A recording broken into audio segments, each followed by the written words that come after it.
Big LEZ'S League, an all rugby league experience.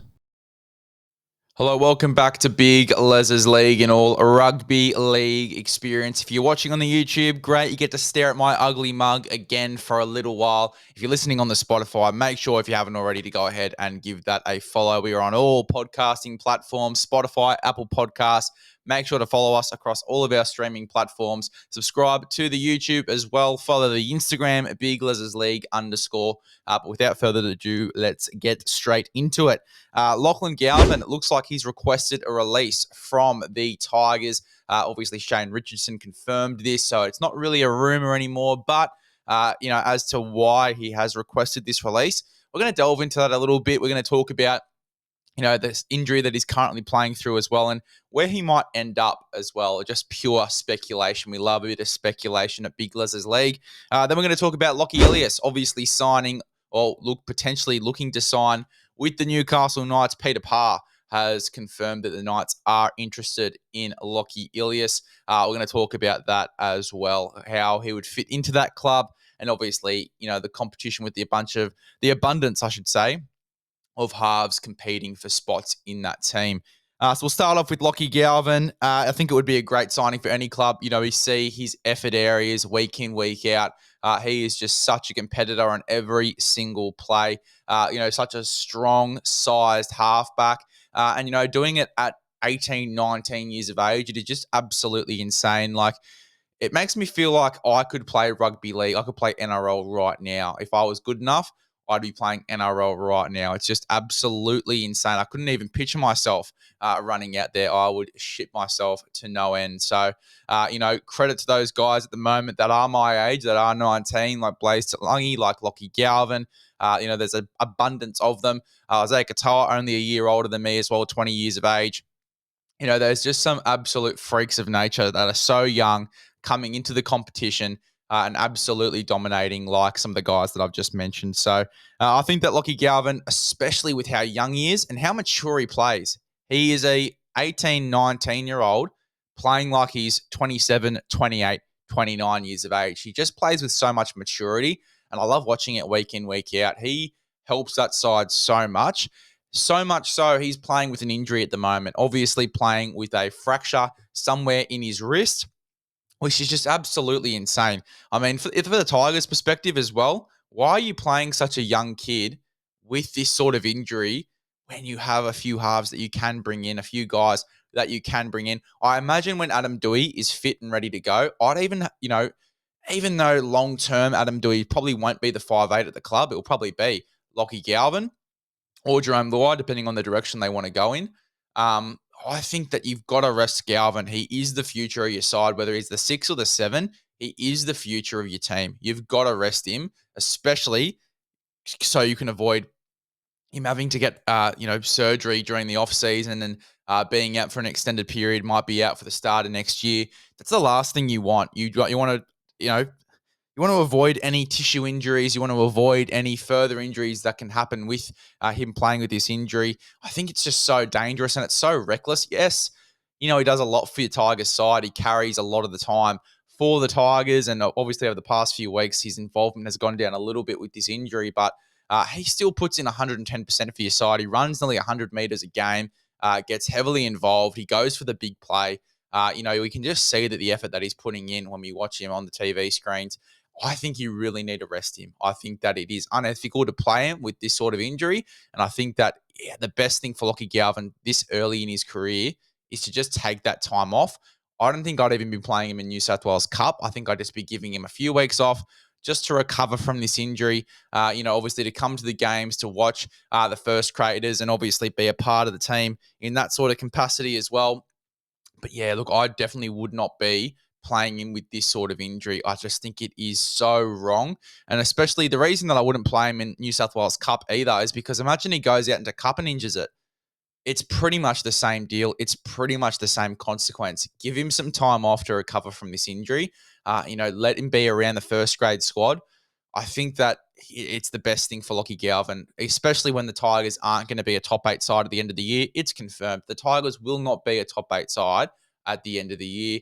Give Lachlan Galvin the time off. Let him recover from this injury and do not risk him having a big injury in his wrist going into the offseason. It is the last thing that the Tigers need, especially with all the injuries they have at the moment. With some of their key guys, Isaiah Papali'i out, John Bateman out for a long-term stint with that pec injury, Stafford Toa out for a long-term stint as well, one of their better backline players, in my opinion. They've got a few guys out at the moment. The last thing you want is your general in your number 6 in Lachlan Galvin to be out for an extended period in the offseason. Let him have that rest time now. Naden has played in the halves in reserve grade. If he's the last resort, chuck him in at 6. Who cares? Obviously, they've got Adam Dewey to come back in the next few weeks. We've heard on Fox League. Maybe he goes in there for the rest of the year or just for the next few weeks while Galvin is recovering from this injury. They've got Latu Finu, I believe. I don't know if he's injured or what's going on with him, but I'm pretty sure they've got him somewhere in there as well. They've got a few guys they can bring in, and I think Aiden Caesar does come back too from his suspension very, very soon. So Jaden Sullivan and Aiden Caesar would probably be the halves for me for the next few weeks. I'd be giving Galvin that rest time and just making it clear to him that it's not form as the reason that he's being dropped. It's due to them giving him the time to recover and letting him play at his best when he does come back. I think that's the best thing for Lachlan Galvin going into the next few weeks. So where does he land if he does leave the West Tigers? Obviously, the rumour was that he had requested a release. The manager of Lachlan Galvin went to Shane Richardson and formally requested this release. Shane Richardson has since denied this release. However, we do see after a few times of requesting, these sort of players do get that release request accepted, and depending on how bad he wants to get out of there, still contracted, I think, until the end of 2026. We've seen a number of players get out of their contracts just recently. Adam Fanua-Blake being one of them, obviously getting out of a deal with the Warriors to sign with the Cronulla Sharks.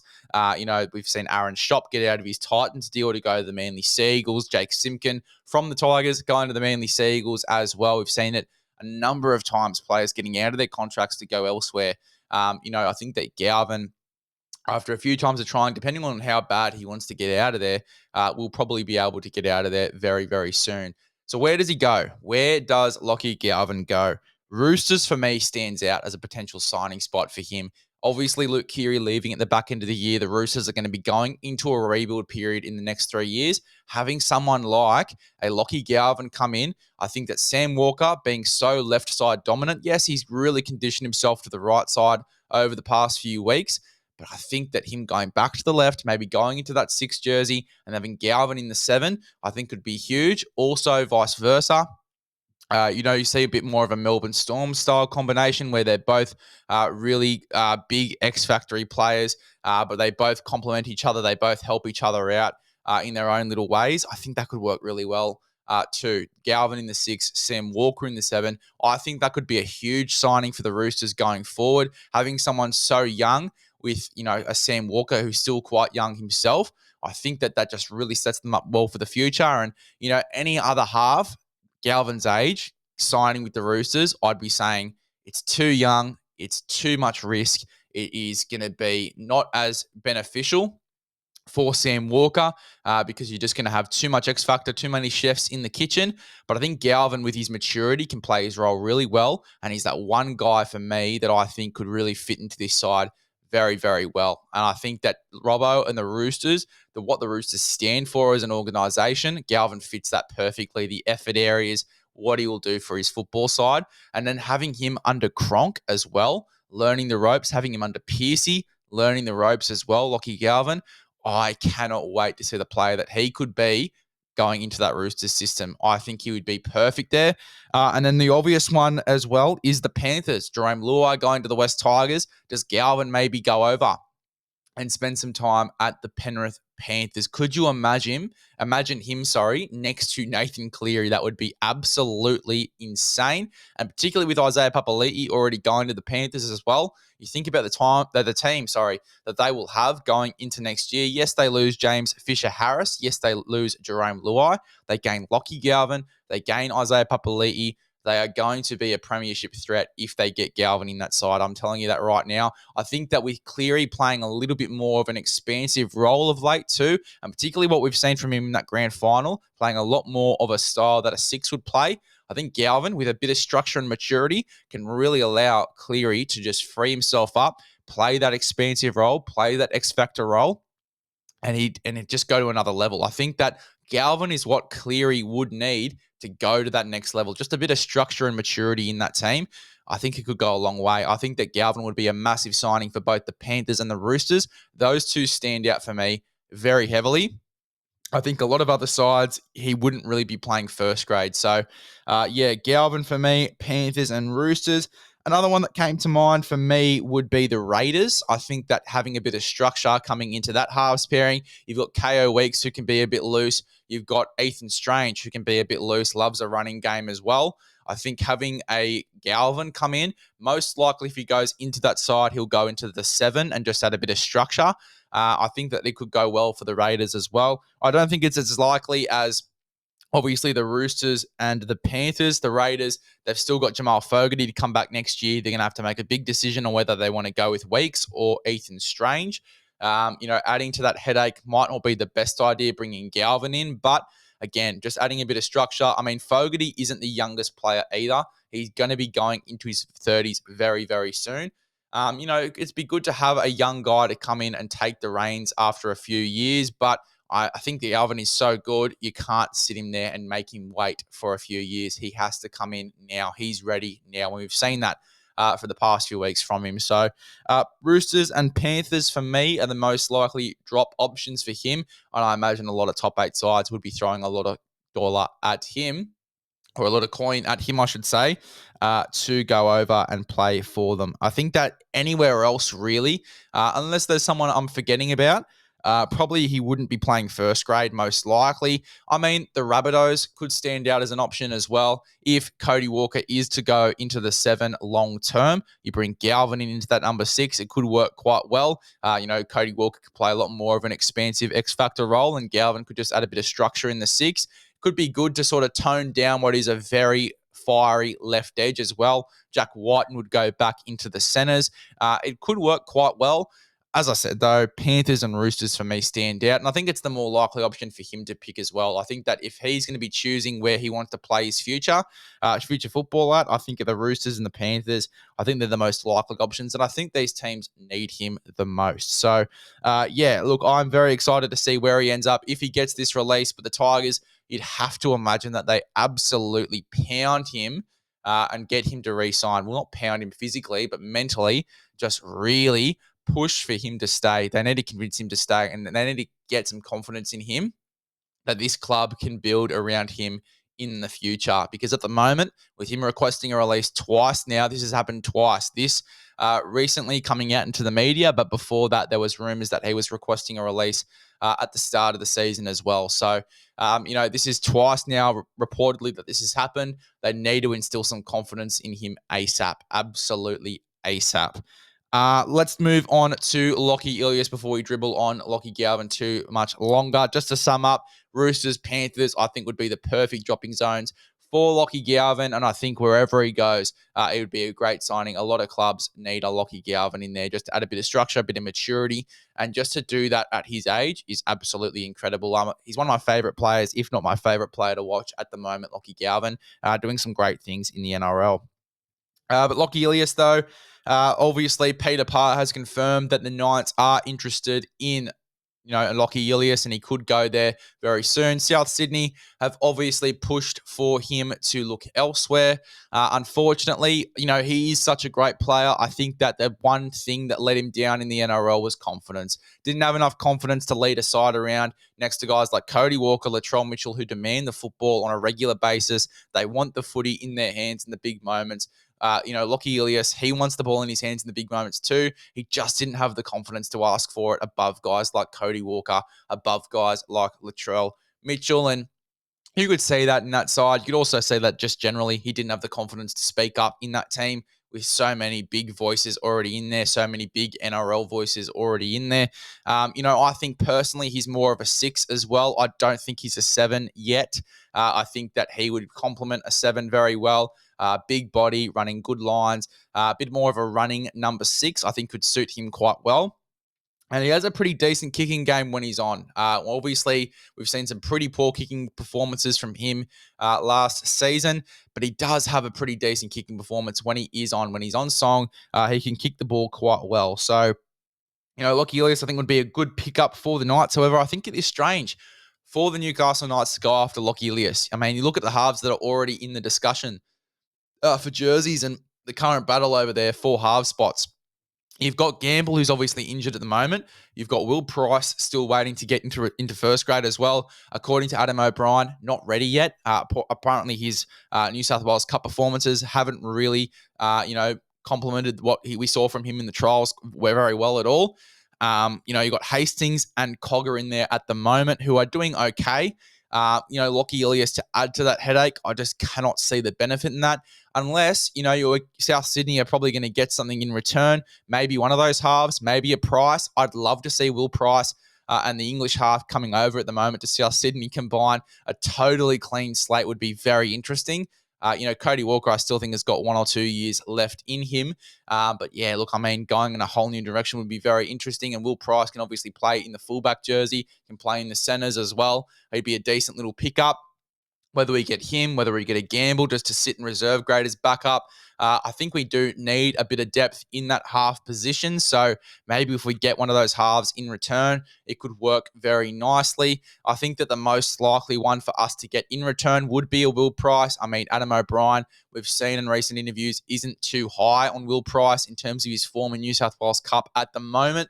So maybe we do get a Will Price in return for Lachlan Ilias. Other than that, if South Sydney aren't getting anything in return here and Ilias is just going to the Newcastle Knights, I think it just adds to the headache of the Newcastle Knights. Who wins this? Probably South Sydney a little bit.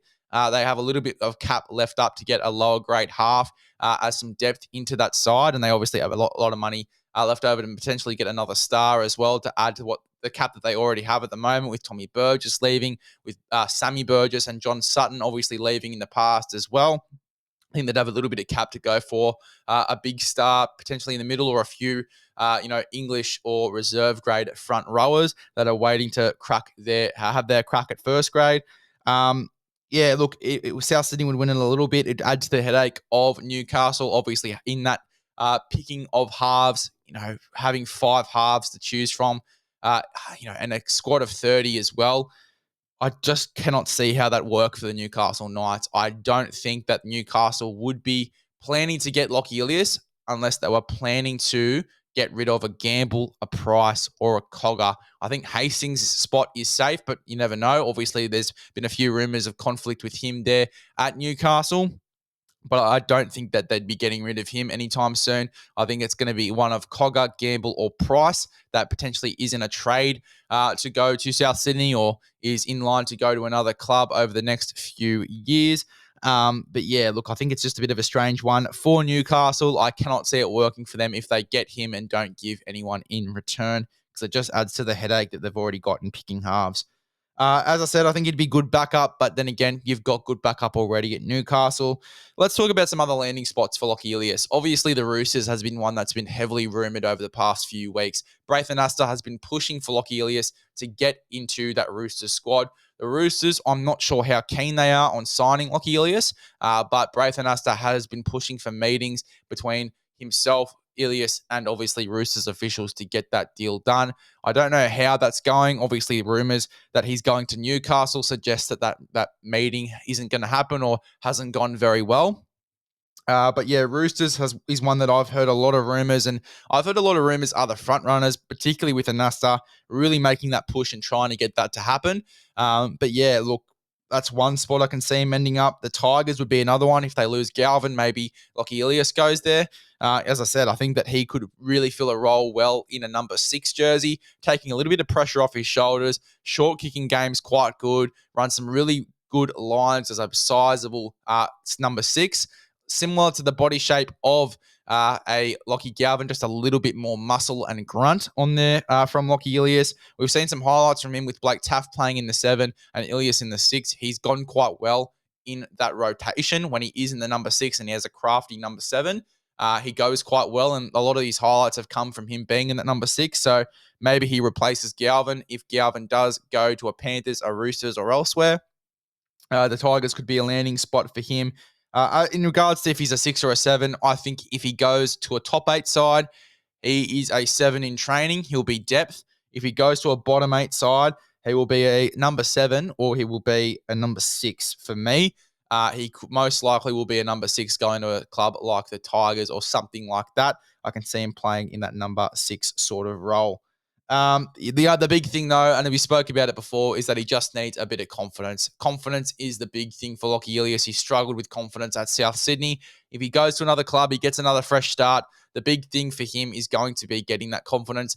I'd love to see him at a Melbourne Storm just to get a bit of confidence and to be under Craig Bellamy, to be in that sort of system, I think could be great. And I think that you could get a great player out of Lachlan Ilias being in that Melbourne system for a few years, learning under Craig Bellamy, learning under some of the halves that are above him in Jerome Hughes, and obviously Cam Munster. I think that could be unreal for Lachlan Ilias. They've got Pezzett and Wishart obviously in that squad already, but Wishart just plays fucking everywhere. He's a footballer.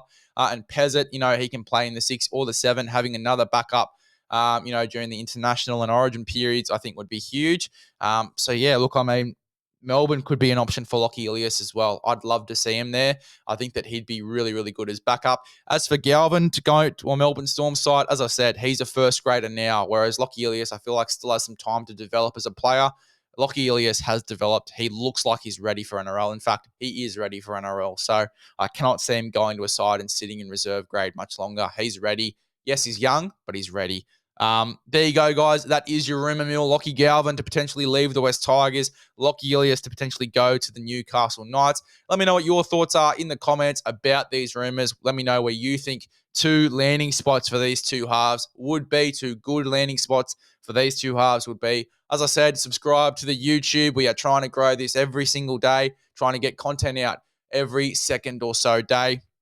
Obviously, the next bit of content to come will be our predicted origin sides after round 14. They are going to be recorded today at some stage, and then I'm obviously going to get them out on your Monday afternoon. Yes, that is before the Monday game. So obviously, if someone has a blinder in the Monday game and I miss it, I won't be able to add them into the squad and stuff like that. I also think that I pretty much have a good idea of who from this Monday game is going to be in that side anyway. Parramatta and Bulldogs. I mean, you can probably guess who I'm picking in my Blues team out of those 2 sides. But there you go. That is your rumour mill. Make sure to stay tuned for that Origin podcast. As I said, Monday, 3 p.m. That one will come out. Make sure to subscribe. Follow the Instagram, @LEZ'S League_. The link will be in the description. We'll see you guys in the next one.